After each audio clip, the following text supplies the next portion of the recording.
স্থপতি, কিন্তু আপনাদের অবগতির জন্য জানাচ্ছি 1971 সালে 7ই মার্চ আমাদের ছেলে আমাদের ভাই ভাতিজা ঘরে থাকতে পারতেছে না, আপনাকে ভোট দিব কেমনে?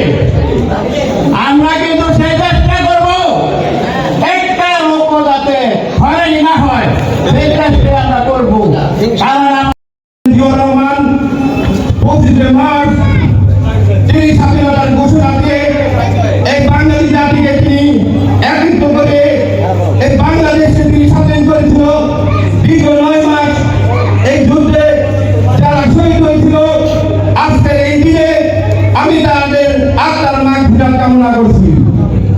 সম্মানিত উপস্থিতি, আমার মনে পড়ছে শহীদ প্রেসিডেন্ট জিয়াউর রহমান তিনি একজন দেশ নায়ক ছিল না, তিনি একজন বাংলাদেশের স্থপতি।